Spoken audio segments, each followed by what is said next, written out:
I suck at jiu-jitsu. How do I suck less at jiu-jitsu? I guess to suck less. The diabolical leader of the headlock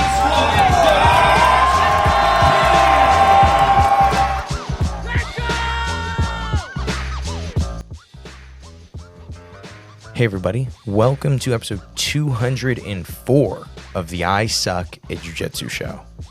Wait a second, shouldn't I have said this is Josh McKinney? Hey everybody, this is Josh McKinney and welcome you to... Oh shoot, hey, this is Josh McKinney too. Don't worry about it. The intro says Josh McKinney now, and so I don't even have to announce myself. You guys know who I am. I'm the host of the I Suck at Jiu-Jitsu show. You really small group of people who listen to the I Suck at Jiu-Jitsu show, you know who I am. And just so you guys know, I appreciate you guys. And so that's why I really like doing these Q&As, is because I get asked by people who actually listen to the show things that they're struggling with, things that they want to know. I found that people like to throw anymore. I get a lot of like random scenario questions. And I think that this half of the Q&A segment, because remember, this is part 2. We did Q&A last week too. But this half of the Q&A segment, I feel like is way more like, you know, if you were fighting a bear or a dragon, you know, what jiu-jitsu moves would you use? You know what I mean? They're very like fun, weird scenarios. And I think if I'm giving you guys a suggestion, when you're asking me questions, those questions that are going to make me have to think, to me, those questions are going to be the most fun and going to have the most fun response from me on the show. Simply because, you know, you can ask me about something jiu-jitsu super specific to you, but I don't have enough context a lot of times just by an email that says like, hey, you know, I'm getting tired in training. What's something I can do? If you ask me that, yeah, there are some suggestions of things you could do, but you could, I don't know you. You could have a huge glaring hole that like, well, Tony, you're getting tired because you're smoking cigarettes in between rounds, right? Maybe you should stop doing that. Speaking of that, does anybody know for sure that people who smoke cigarettes are going to have worse cardio? Do I have any doctors that listen? This is a question that I have because I have heard of a couple different high-level black belts, like high-level, amazing cardio having black belts that smoke cigarettes. Like, that's impressive, right? And so, you know, yeah, what a weird way to start this episode. But don't worry. This episode isn't going to change. I'm not going to apologize for it. It gets weirder as it goes on. It's me answering your guys' questions. And it's after 2 hours too, because this is a 2-parter. And so I really start to answer pretty honestly towards the end, probably a little more honestly than I normally answer on the show. Maybe dad life has changed me. I've become a little more abrasive. I know I don't have a child yet, but maybe just the idea of the child has changed me. Who knows?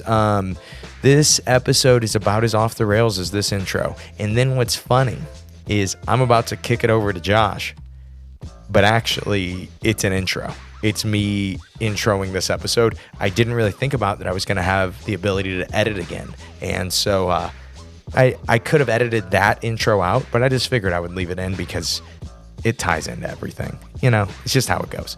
That's all I have for you guys. Let's get into today's episode.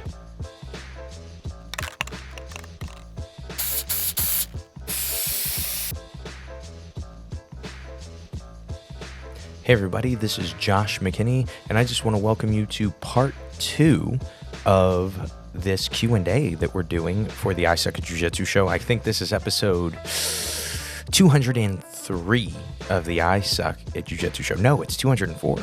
Shoot, we're going to release an interview. Who knows what episode this is? To be honest, I may have a new intro going right now. I could have the intro music playing right this second. Speaking of, I probably do have the new intro music playing right this second. What do you guys think of it? Are you guys enjoying it? I mean, I'm not listening to it, so maybe I don't. Maybe this episode stays unedited too, but I doubt it. I think that I'm gonna have the time and you guys and I will be enjoying the new intro. Speaking of the new intro, what did you guys think of it? Did you guys think it was a little bit, a little much? Or do you think it was just enough? I don't know. We'll talk about that later. Let's get into today's episode. We are still hitting our Q&A. I'm on I am on question 18, and it goes up to 37. And so let's get into this episode so we can actually get through all the questions. I like doing this way where I answer just everything that anybody asks. It almost makes me wonder, would it make sense to do like a Q&A every 2 months, but have a place on the website where you could drop a question at any time, or even a voice question? I think voice questions would be really, really cool, like call-in questions, and then I could answer. That would be really fun. Speaking of, you guys listen to the Show Your Roll tapes and all on Instagram? Those things are so funny. Maybe something like that though, and have a place where we could then go through all the questions in a day, and that would be a bi-monthly episode. Anyway, let's get into today's questions. I thought this was a good one to start with. What's your go-to strategy for dealing with a much larger opponent on the mat? So obviously, it's always going to be different depending on how good somebody is. If somebody is significantly better and much larger than me, my go-to strategy is going to be make sure that they are a good training partner, because I'm going to lose that round. I really want to make sure that that's somebody I can be comfortable training with and can feel safe training with. But kind of we hinted on it last episode, strength is so important for jiu-jitsu. And so when you're going with somebody that's bigger and stronger than you, it can be really, really hard to beat them, especially if you try to match their physical attributes. Their physical attributes are better than yours if they're stronger than you, right? So when I try to match strength, we talked about this on the last episode, and it's my 100% of my strength and it's 60% of yours, who's going to gas? Even if my cardio is great, I can't use 100% of my strength over and over again, right? It's max output. I'm going to get wore out, and you're not going to, because you're giving me 60% of your strength, okay?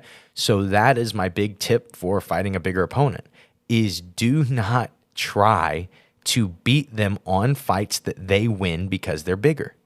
Okay, so when you're playing your guard, you should be worried more about not letting him in the spaces that he wants to get into and keeping the right amount of distance to play your guards than anything else. Not doing stuff to him. You're going to eventually find something to do to him, but you got to keep playing jiu-jitsu the whole round to be able to do anything against him, And I think that people don't play bigger guys this way, is like, well, what if I just keep you in my guard and keep you at the right distance and make you play here, where it is more of a battle of jiu-jitsu and less of a battle of who's bigger and stronger, and then we just play this fight over and over, because then I can win, and maybe it lets me sweep you. Maybe then once I'm on top, I can put pressure on you, right? I think also, if you can, against a bigger person, be on top. Learn how to flatten people and learn how to keep them flat. And I think if you're much, much smaller, you'll have to learn how to float, and you'll have to learn how to, a lot of times, take guys' backs and hit arm bars when they try to bench press you. But, I would say that being on top is super valuable if you're going with somebody who's big. If you had the power to change one rule in jiu-jitsu competition, what would it be and why? Oof. That's tough. One rule. Here's one. I think purple belts should be the same rule set as black belts. I think I'm cool with you separating white and blue belt however you want and not letting them do certain submissions. But by the time you get to purple belt adult, I think, and I don't think it has to be this for masters, I'm cool with masters having a different rule set, without heel hooks for no-gi and stuff. Totally does not whatever you guys think about that. Do what you want. But I do think that there's a disservice done to a lot of purple belts that focus primarily in the gi, that they never learn how to defend knee bars and toe holds until brown belt. And like for me, when I was a brown belt, I competed. There was a period I competed almost every month, and I lost like 5 matches out of a bunch, out of 30. And all 5 matches, I lost to leg lock. And it was all leg locks that I wouldn't have been able to do until brown belt. And it was like, well, I'm obviously behind on this. I never got to train this because why would I have? It wasn't in my rule set. And so I just think, especially since most guys at purple belt, that's where they stay the longest as competitors. Purple belts are like 4 or 5 years. You see a lot of 4 or 5 year purple belts at adult again. And I think knee bar toe hold would be significant for them, would be really helpful if they had that. And I even think heel hook at purple belt adult would also, in no-gi, would also be cool. So I just think letting purple belts have the same rule set as brown and black, that would be my only thing that I would really change that would be big. And that's more because I think it would help purple belts that did primarily focus on the gi. If they know how to defend toe holds and knee bars, it's going to be way less stressful to learn heel hook defense if they ever try to transition to no-gi. But if they don't know how to defend knee bar, toe hold, heel hook, that is basically, besides straight ankle locks, that's basically what you're getting caught in. That's a lot to learn when you're a brown belt. When the guys that you're going with, that we talked about last episode, they're professionals. And so, yeah, I think I would change that. But also, if you're a purple belt, make sure to just be knowledgeable on those things. Learn how to do them, learn how to defend them. You don't have to train them, but just learn about them. It really will help you in the future. What is the craziest or funniest thing you've witnessed during a jiu-jitsu class or open mat session? One time, how will I verbalize this? So one time we had this guy, and it turned out, we didn't know this at the time, but he wasn't, he was pretty nuts, and also was like a violent criminal, kinda. Yeah, maybe, speculation, possibly, but we didn't know this at the time, right? And he comes in, he signs a waiver, and wants to do class, and is trying to do class, and then starts to, while we're just drilling something, and I wasn't actually at this class, I watched security cameras of this, but he gets partnered with one of the worst people you could have gotten partnered with for this situation. He gets partnered with one of my MMA guys. It's a brown belt that wrestled his whole life, that has 30 plus MMA fights. And, that is who he is coming into, not knowing that he is challenging somebody to a fight. Like when they're starting to drill, he just starts to try to fight my guy. And like, it just starts to escalate very quickly. And my guy, my brown belt, handled it so well, so much better than I anticipated he would have. Could have beaten this dude down. This is a big, strong guy, and he just was very cool and handled the situation the way you would hope that one of your guys would handle it. He didn't Heisem Rita the guy, if you guys saw that. But on a different note, same guy, one time on the way to, I'll have to get him on the show. One time on the way to an MMA fight, on the way to a weigh-in, he was cutting weight. He helped this dude because he's a nice guy. He's like, this guy needed a ride. And then the dude pulled a gun on him. And he wasn't even my guy at the time. He was, this was a long, long time ago. But he beat this dude down who pulled the gun on him on the way to weigh in. And then the cops arrested this guy, whatever, then went and weighed in and fought the next day. But yeah, I'll have to get him on the show. That'll be a fun episode. But anyway, that was one of the craziest things that I have ever witnessed in an open mat. I've seen people get into fights and stuff. But I feel like that happens, right? Doesn't that happen everywhere? Isn't that normal? No? Oh, but yeah, I've seen some crazy stuff, seen some crazy injuries. But yeah, I would say that was the craziest thing, was a guy coming off the street and no one really realizing that he was not there to learn jiu-jitsu. And it was just so weird. The whole situation was weird. But he signed a waiver, so that's good. What is the most unexpected way that jiu-jitsu has positively impacted your life outside of the gym? That's a good one. I like that I said outside of the gym, because I would just say, oh, the gym, it's how my wife and I provide for our family, but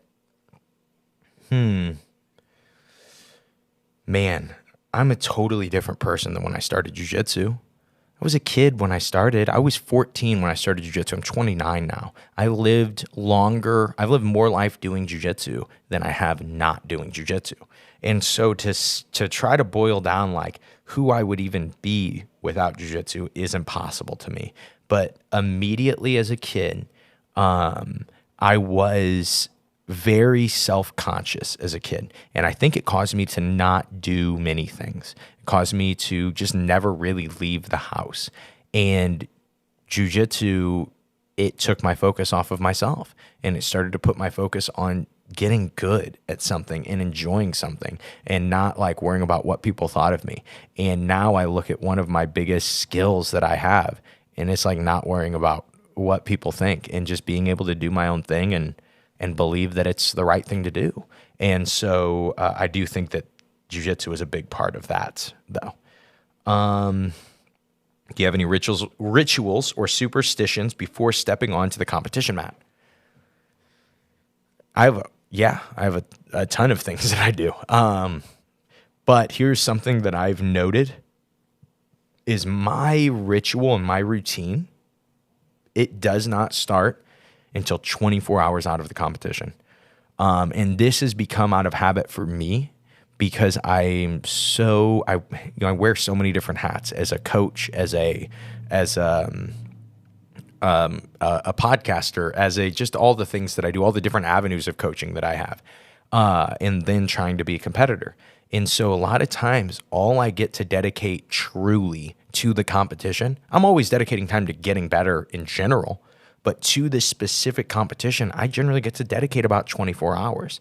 And for me, that's when I eat my last meal. Before I always intermittent fast. And so I generally will try to eat on a 20-hour fast, 24-hour fast. I know people are going, oh no, you shouldn't do that. You should do it this way. You should do it that way. You don't have to make middleweight, so don't tell me what I should and shouldn't do. You don't have to make middleweight in a not middleweight's body. So I don't, I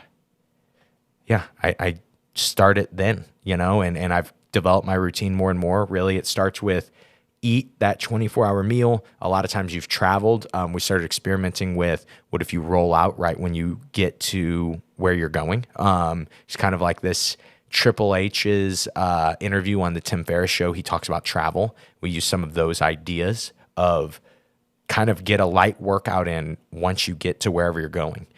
Even if it's like, well, I'm competing tomorrow, that little bit of movement, it kind of resets you and it lets you sleep better. That's really the main reason I do it. I do feel better in the morning too, but I definitely sleep better. And then wake up in the morning, always try to drink coffee if I can. Not always able to. Do my whatever weight cut I have left and warm up about 2 hours out. Then warm up again, stay warm about 45 minutes out, weigh in, rehydrate, go fight. And that's kind of my competition ritual right now. Of course, I listen to music, do all these other things. But like besides that, it's hard to do other stuff because a lot of times I'm coaching this whole day. And so I have a bunch of guys competing and, I'm like bouncing back and forth. And then I have to flip the switch to competitor. And so that's what my routine is now. Those are my rituals now. But what I found is a lot of it just has to do with just doing the same thing over and over and getting plenty of reps. Oh, yeah, this is a good one. Have you experienced a moment of doubt or considered quitting jiu-jitsu? Yes. I've told this story before. Tell it again. One time, I couldn't even tell you what the tournament was. And I think that's a prime example of why sometimes it's easy to like really focus on the blue belt tournament that you're in or the purple belt tournament that you're in and put all of your hopes and dreams into it, and then you lose and then be really discouraged. And I totally get that. I've been there. But I remember once as a purple belt, I had been losing for like 18 months. And I would win matches, but I was not winning tournaments. And to understand the contrast, I had this period of being 18 in a blue belt, 17 in a blue belt, where I went 18 months competing every week or weekend, or once a month. Sorry, not every weekend. Holy smokes, that would have been awesome. But competing once a month. And I didn't lose for like 18 months straight. And you get to this thought that like, okay, this is how it will be. I am the best. And then purple belt hits. And I'm good at purple belt. I'm starting really well. And then I turn 18 and I graduate and I have to start working. And it starts to split my time from jiu-jitsu. And especially my energy from jiu-jitsu.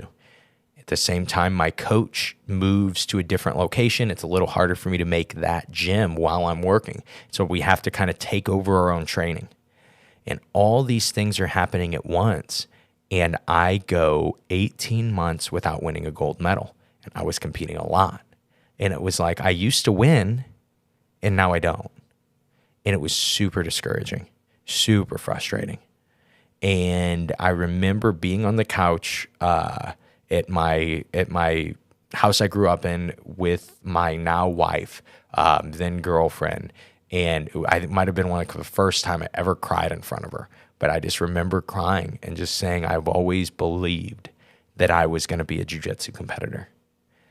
And maybe I should just be a coach. Like maybe that's what I should just focus on. Maybe competing is not for me. And man, I don't even remember what she said. I just remember us talking about it, and her, I want to say all she told me was like, you don't have to be a jiu-jitsu competitor. And I took a little time off and I went back to figuring out, it was honestly a training method that changed it. We said, well, what was the last time that we were getting really good? We were doing a lot of repetitive drilling and positional sparring. So we went back to that. And then all of a sudden I started winning again. And it was almost overnight. It was like we switched, and then 2 months later, 3-4 months later, whatever time I took off, I'm going to do the Chicago Open. I don't know what to expect. It literally is one of the toughest divisions I had been up to that point, and I recognized that. I had lost to 4 guys in the division, and I'm looking around. I'm like, this is a tough 16-man division, and it might have even been more. I think I had 5 matches. But I go out, and we had been positional sparring like spider guard a lot, and I go out, and I start to play my spider guard again, and I triangle my first 4 guys all in less than 2 minutes. And I'm like, okay, something's going on. Like, I don't know what's going on. I'm having a blast right now. This is so much fun. Why can't jiu-jitsu competitions be this way? And I end up winning my open class in like the last couple of seconds of the match on a sweep. Or not open class, my final, sorry, on a sweep. And I lost to a really tough AOJ guy at that tournament in the open class. But it was a really fun match. But anyway, that was the transition. It was like I was 4 or 5 months earlier. I really was at 20, 21 years old. It was like, yeah, I think I am tired of this. I'm tired of losing. I'm frustrated. I want to be done with this. And I look back and I go, whew, I'm so glad that I didn't do that. So much of my life has been based on the relationships I've built at jiu-jitsu competitions and friendships and experiences that I've had as a competitor. And it's really what a lot of the reason people like the show is because of the experiences that I share. And so, yeah, that was what happened. If you're asking this question because you're dealing with that moment of doubt in jiu-jitsu, and you're saying maybe I should quit jiu-jitsu, don't just keep your habits going. Even if you are uninspired and you're sad and it's frustrating and you're losing and you're not feeling like you're getting any better, focus on what you can control, which is your consistency and your focus. Just keep training. You will get through it and you will thank yourself later. Even if you don't end up dedicating to jiu-jitsu, even if you end up quitting later down the road, but you go, wow, I've gotten good at keeping habits and following through. And I told myself one day I would become a purple belt in jiu-jitsu so I would know how to defend myself, and I'm still not there. And if you stay consistent and you accomplish that goal, you will start to gain a mindset that says, well, what couldn't you accomplish? What couldn't you do? And so, yeah, that is, don't quit. What's the most challenging aspect of running a jiu-jitsu gym or academy? One is there aren't a lot of people that run successful jiu-jitsu gyms or academies. So who do you ask for advice? There are a lot of black belts, but like not all of them have schools. And then very few of them have successful schools. A lot of guys that own jiu-jitsu schools still work other jobs. And so I think that just the lack of knowledge, the lack of information is the most challenging part. And so you are having to basically give yourself a business degree through YouTube or through paid things or, through whatever. But you're having to do all this extra learning for just general knowledge of running a business. And then you have to specifically try to apply that knowledge to a jiu-jitsu business. And so I think that's one of the most difficult parts. But I guess the reason that there are problems in jiu-jitsu schools, but specifically to me, the biggest problem that most jiu-jitsu schools have is what I would call now, I've referenced this a lot, but now we call it the transition. And the transition is when it's different numbers for each school, but it's when you get out of that 50 to 100 student range. And that is, to me, after you get over 100 students, I don't think you can call yourself a small gym anymore. Maybe if it's split up perfectly between kids and adults, or maybe your adult program is small, something like that.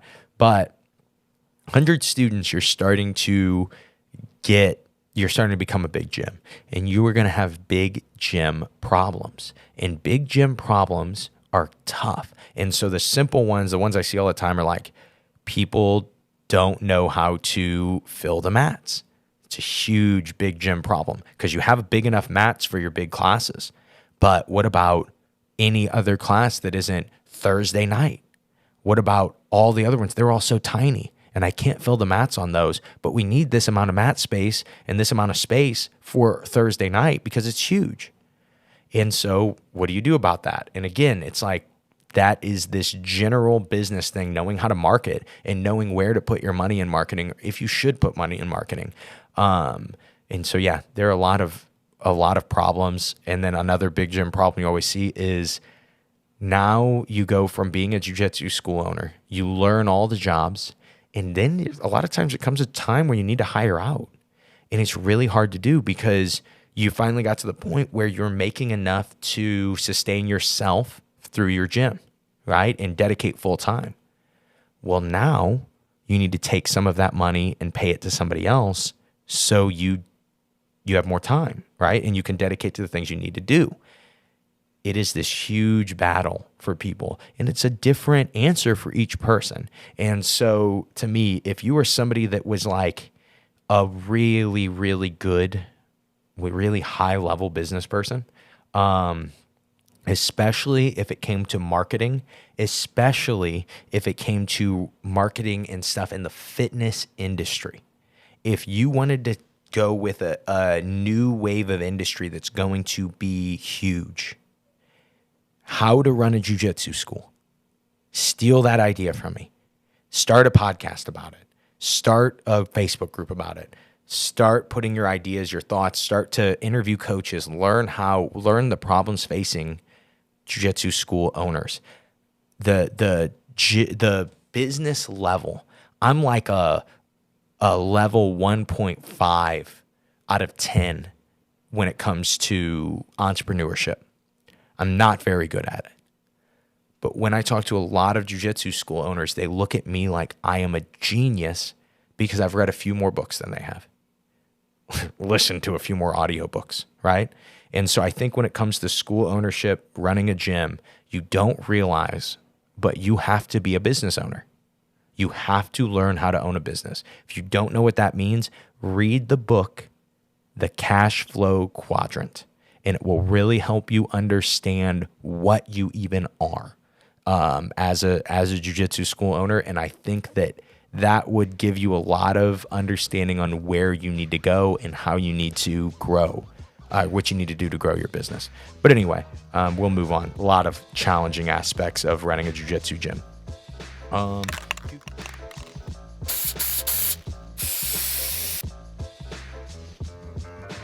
Hey guys, Josh McKinney here. Just wanted to interrupt really quick. I told you that this episode was crazy, right? I told you that this one was off the rails more than before. And I know I say that a lot, but this one's pretty crazy, right? This has no, how are you still listening to this, right?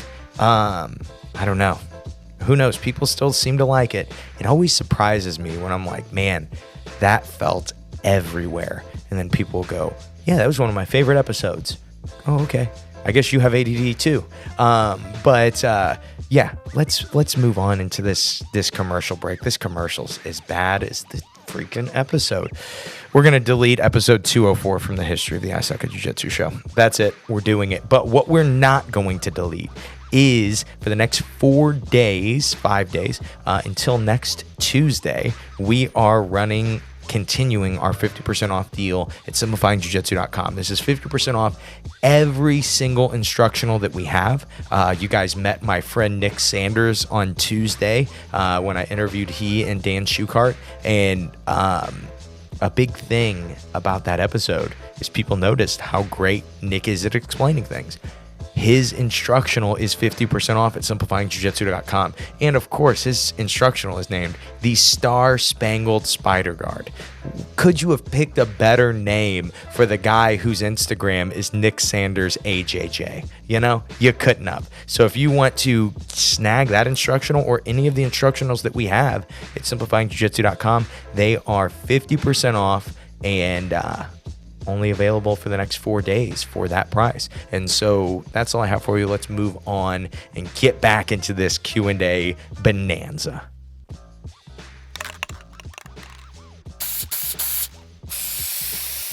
If you could give one piece of advice to your younger self when you first started training jiu-jitsu, what would it be? Nothing. I love where I'm at right now. I'm glad that it is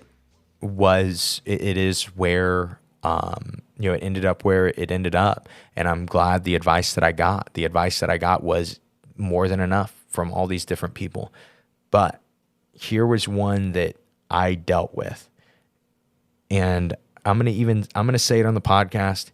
Parents, if your 16-year-old, 17-year-old is about to make this decision of whether or not they should go to college and they're listening to this episode with you, maybe listen to this part in private first before you let some random black belt give your kid life advice, okay? But this was, when I look at advice that I got when I was that age, this changed my life, okay? And it was this: Josh, I don't think you should go to college. That was some of the best advice that I had ever gotten. So keep in mind, I start jiu-jitsu at 14. At 16, I'm getting really good. And at 16, we all forget about this phase of life, but there is this incredible amount of social pressure to know what you are going to do for the rest of your life. I'm 30 and a lot of people look at me like I know what I'm going to do for the rest of my life. I don't know what I'm going to do for the rest of my life. So expecting a 16-year-old, 17-year-old to know that is so, it's not good. They're not smart, right? They're not ready to make that decision usually. But I actually was. I knew what I wanted to do for the rest of my life. I knew it was jiu-jitsu. I knew I wanted to own a jiu-jitsu school like I do. I knew that's what I cared about doing. That's what I enjoyed. I saw my coach and his coach, and I said, I want to do that. And so, what advice do you think people gave me? Well, you should go to school for business. Yeah, go to school for business, Josh. You have no money. You're not going to get your schooling paid for. You're going to have to go into $40,000 to $80,000 of debt to get that business degree, which is not a requirement at all to open a business. Or you could literally get your jiu-jitsu degree by doing jiu-jitsu. And you could get your jiu-jitsu business degree by being around high-level jiu-jitsu business guys. And which one do you think I chose? And when my friends were 22 and they were getting their first jobs, and we're talking about okay, well, I'm working this job, and it's like I've got to work 60 hours a week, and it's super hard, and but I have to start working because I got to start paying off this debt that I have.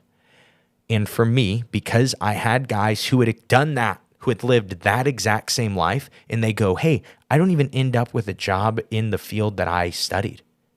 My job's somewhere totally different, but I still have to pay back this debt from this decision I made at 17. And so somebody told me about this and said, maybe you should just, and it wasn't just one person, it was a lot of people at our gym. I had a lot of 25-year-old guys that were dealing with this part of life, and I got to be around them and see how far behind it put them. And then fast forward to when I'm 22. And yes, I am owning a jiu-jitsu school that is just breaking even. I am also working a lot, or maybe I was before. I think by 22, I was my hours weren't as crazy. But I wasn't behind. I had no debt. I was able to buy the mats for my gym and rent my gym and never lose money a single month on my gym when I started it. And it's because I didn't start behind, and I understood that not all education came from college. A lot of education comes from experience. A lot of education comes from, nowadays, all these different places, all YouTube's, podcasts, all these different places you can get educated. And so that is, that was a long one. That was a long answer about what advice I would give to myself. I would give myself no advice, but the best advice I got as a kid growing up was, it's not all the same for everybody. You don't have to go to college to be successful. Some people do. Some people need that. That's part of what they should do. But just knowing that there was another option, and then someone suggesting hey, where you're at in life. And I just remember talking to my dad after somebody suggested that, and him going, well, I will support you in any way I can. He said, I'll help you in any way that I can, whatever you want to do. And I look back on that, and I'm really happy with where things have went. What's the most memorable interaction you've had with a jiu-jitsu celebrity or icon? Come on. You guys know the answer to that one. The time that Giancarlo Bodoni took my back and choked me, that was it. No, it was obviously when I beat old boy and he got all mad about it. Let's go with the next one. What's the funniest, wildest BJJ related pickup line you've ever heard or used? Well, I've never used this, but I think one of the wildest BJJ related pickup lines I've heard used many times is thanks for the roll. I think that's the I see memes about it, so it's got to be getting used enough times that girls think it's funny, and they share it with each other of all these guys that will roll with you, and then they'll message you, thanks for the roll. Here's a bit of dating advice in the jiu-jitsu space. If this person, guy or girl, is good looking and they're single, even if they're not single, but if they're single in the gym, or they came to the gym and they trained and they came to the open mat and you're like, oh my gosh, this girl is beautiful. You're not the only person who thinks that. And then when all 30 dudes that were there follow this chick on Instagram that day, guess what happens? They're all the same. Like, oh yeah, these are all the same guy. But when you wait 30 days, a month, and yeah, of course, you've been checking her Instagram, but don't click on the story. She could see that. She could know you're playing the game. But you play the long game. You wait. You play defense, right? Keep your elbows tight. Don't overreach. You get armbarred. And then maybe you see her at open mat again. Maybe you talk to her in person, but you still don't follow her. And she's like, dude, I'm hot. All the guys follow me on Instagram. Do you not have Instagram or something? You either hold out. I mean, you could always play the super long game and wait for her to follow you, but maybe you're ugly, and so it's not going to work. Maybe she just doesn't like you, so it's not going to work. So you could always do that, but you wait a little bit. You wait. You be the cool guy that follows her 2-3 months later, you know? You never respond to her. You never like her stuff. You never respond to it. You never comment on it. All these other dudes are doing that. You gotta separate yourself from it. So that's the wildest line that I hear is thanks for the roll, because you're just trying to slide into this girl's DMs, right? You're just trying to be like, hey, don't forget about me. And if you ever say don't forget about me, you're forgotten. You're forgotten, man. Play it cool, guys. Get it together, Jiu-Jitsu world. And keep in mind, I'm also saying this from a place where, well, I'm married, and so I have nothing to worry about. I could be giving you bad advice. It wouldn't matter to me. I know who I'm staying with, you know? I know who I'm with, so I'm good. That could be terrible advice, but just to me, that's the mistake as somebody who is out of the game, who talks to all his friends who are like, yeah, I tried this. I'm like, ooh, it sounds like you're trying so hard, man. Don't you think she knows that? So drop the thanks for the roll. Don't message this girl. And she's going to be like, why does no one thank me for rolls anymore? That's how you'll get her. You play the long game. You play defense. I wish I could cut stuff out of these. If you invented a new submission named after a body part, what would it be called and how would it work? I don't know. What? It would be called the throat lock. And what you would do is you would take both of your hands and you would grab somebody's throat and you would squeeze. And I know that there's another name for that, but I think throat lock, it makes a lot of sense too. And it's way less aggressive of a name. It's less offensive, right? What's the most embarrassing wardrobe malfunction you've witnessed or experienced while rolling? Speaking of when Giancarlo Bodoni took my back and choked me, there was this point, I hit him with like my best ankle lock, and I felt like it was deep. And he's like not even flinching. And he's grabbing, when you grab, like you'll either grab belts or you grab pants. Just you're trying to control the hips with the gi. And he's pants. And I think he's pants and underwear. And so my undies were getting pulled around. My butt was showing to all of New Orleans. And you know how New Orleans is, though. They didn't care. But yeah, and it's one of those things like this dude's he's defending the leg lock with that grip. He's not going to go, oh, hey, sorry, I got your undies.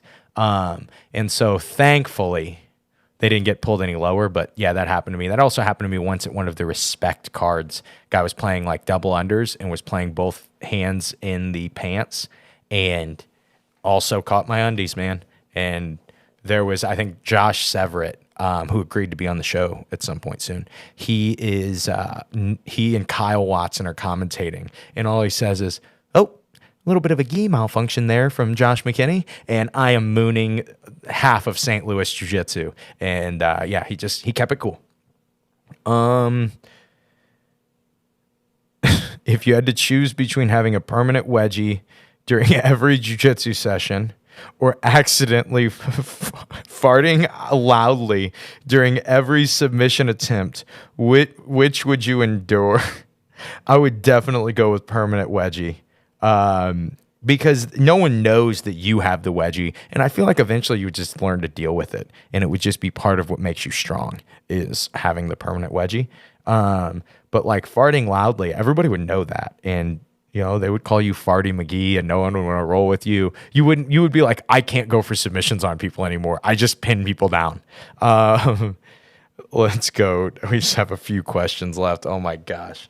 That was a good one. I like that one. How do you navigate training with your significant other at the gym without letting it affect your relationship off the mats? So I don't have any great advice for this because I know that this is something a lot of people, a lot of couples struggle with. And for me and Emily, my answer isn't probably the right answer for everybody. But my wife and I disagree on things.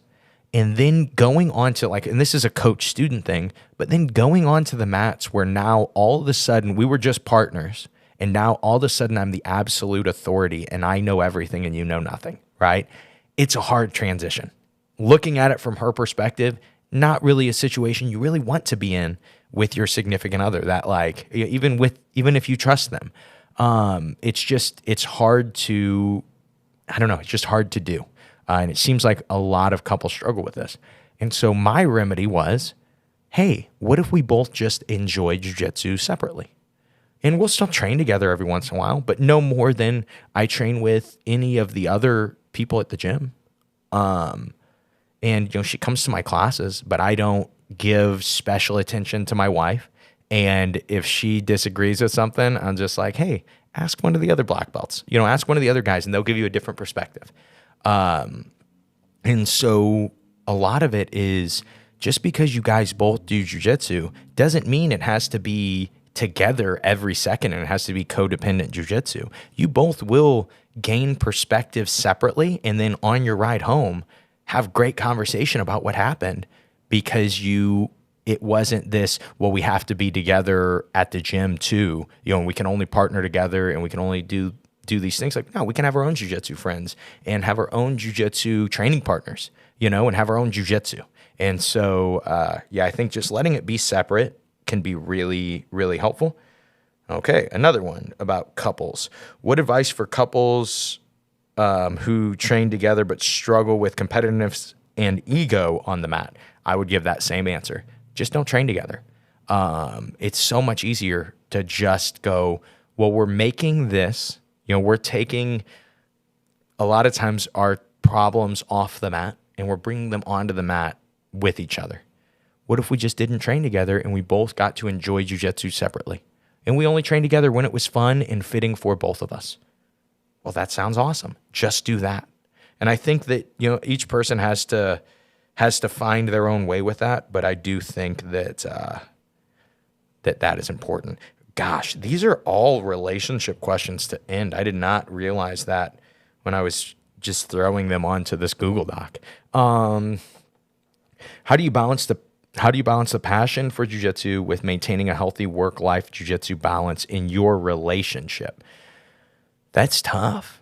Having a significant other that supports you and you support them in whatever endeavors you're kind of doing, I think is really important. Who you are in that relationship with. Because I like to feel like and believe that I am a good husband. But sometimes when I'm hanging out with my friends, I have these thoughts that if I was married to your wife, I don't think I would be a good husband. I don't think I would be able to handle things the way that I handle them. And so understand, you got to be in a relationship with the right person, you know? Also, this is such a cheap answer, but communicate with that person.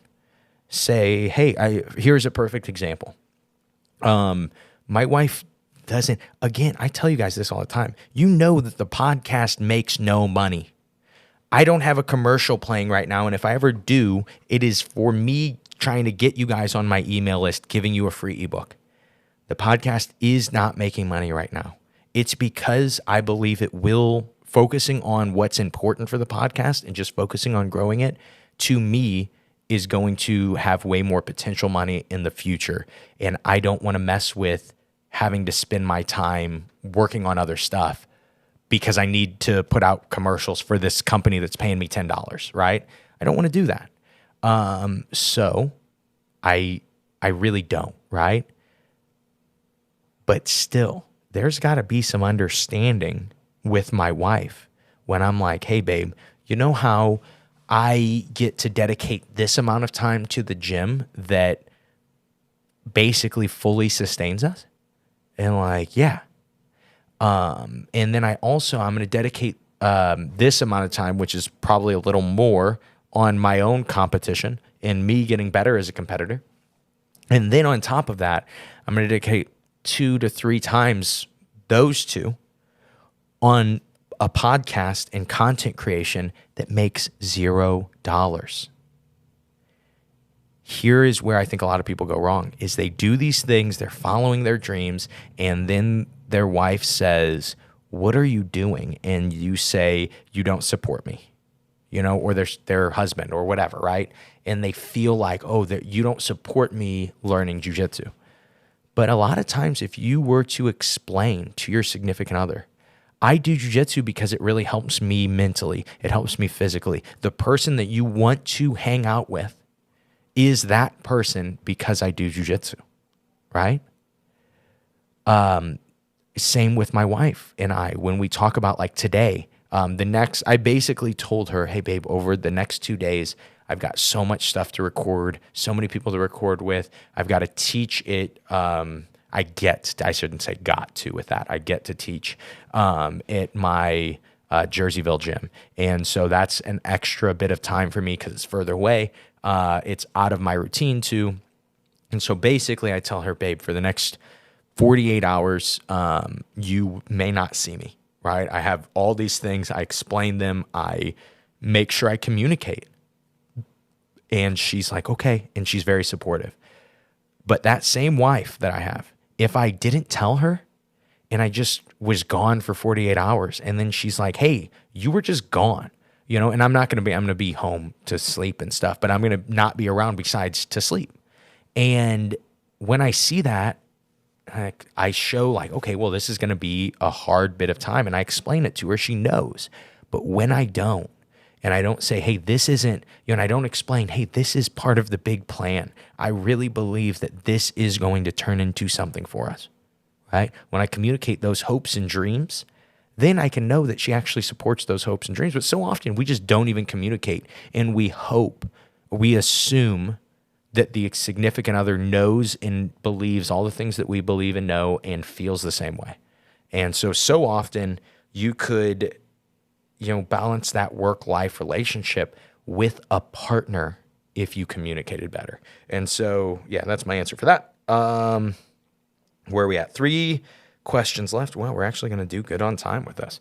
What are some tips for dealing with jealousy or insecurity when your partner rolls with other people at the gym? Like, I guess if you were jealous or insecure, again, this could be your partner. And you need to understand that. If you're having these feelings because your partner cheats on you and you feel like you can't trust that person, well, maybe you can't trust that person and they shouldn't be your partner and they shouldn't be who you're with.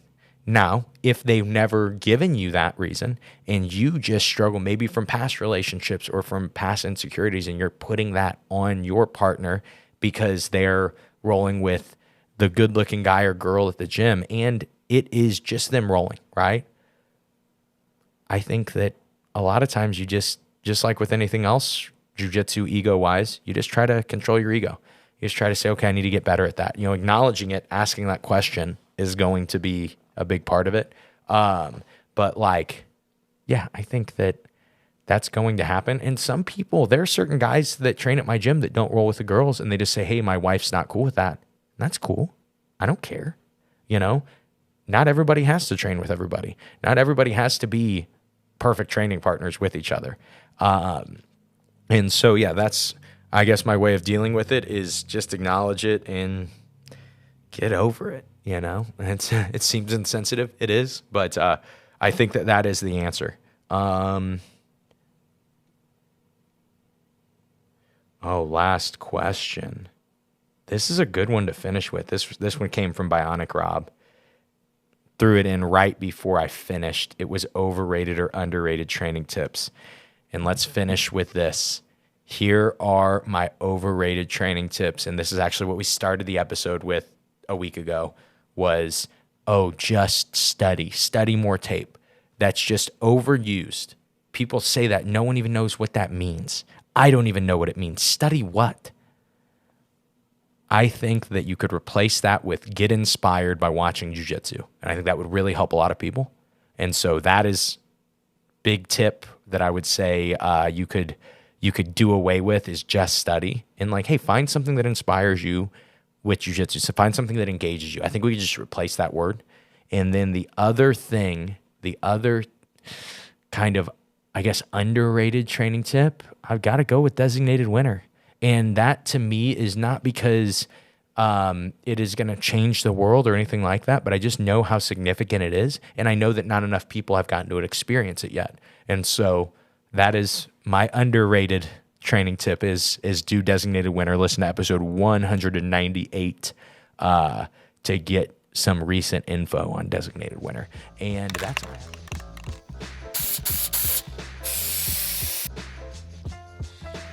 And that is the episode. Thank you guys for checking this one out. I think that this was, for me, a really solid week of I Suck at Jiu-Jitsu show, meaning we put out a really good interview that I really liked and even a solo episode that I liked. I know I joked that I hated this episode, but I liked how it turned out. And we've really been focused on the system and not the goals, kind of what we talked about from the book Atomic Habits over the last couple months of just really trying to build the right habits and have the right systems. And really for us building this studio, doing promo code new studio at simplifyingjujitsu.com, this really was focusing on the system, right? Yes, I could have put together some cameras and I could have gotten one really great interview, even with Dan and Nick. But then the next week I would need to do another interview, and it takes so much to figure that out a second time. So we've really done a good job of actually building the system, so it's not so hard, and it's we're just able to do it easier and smoother. And so I really think that this is, from here on out, the new I Suck at Jiu-Jitsu show. I hope you guys enjoyed it. I really hope that you guys got something out of the randomness over the last 2 weeks. We're going to come back. I have a different episode planned for you guys next Thursday that I have planned for a really long time and just never done. And I'm going to do it, and maybe it was just a bad choice and it's useless, or maybe it turns out like how I think it will. And if that's the case, you guys are really going to enjoy it. But that's all I have for you guys today. I hope you enjoyed today's episode, and I hope that today's episode helps you guys suck just a little bit less at jiu-jitsu. Have a great day, guys.